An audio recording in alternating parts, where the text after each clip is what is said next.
ولو ترى إذ المجرمون ناكسوا رؤوسهم عند ربهم ربنا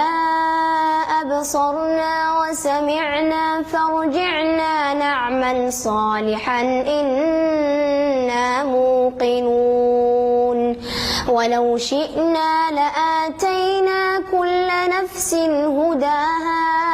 ولكن حق القول مني لأملأن جهنم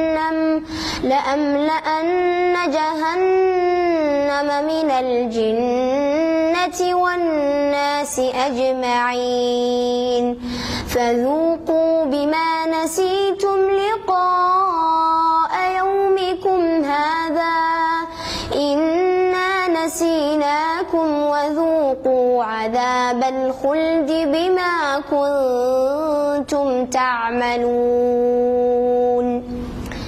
إنما يؤمن بآياتنا الذين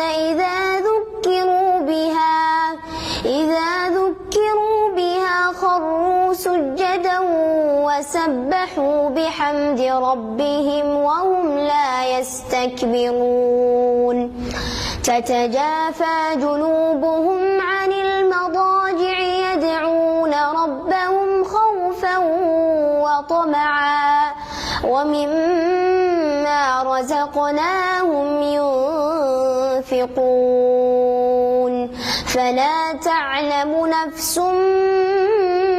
ما أخفي لهم من قرة أعين جزاء بما كانوا يعملون أفمن كان مؤمنا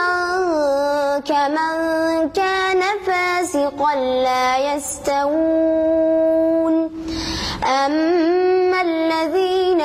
آمنوا وعملوا الصالحات فلهم جنات المأوى نزلا بما كانوا يعملون وأما الذين فسقوا فمأواهم النار كلما أرادوا أن يخرجوا منها أعيدوا فيها وقيل لهم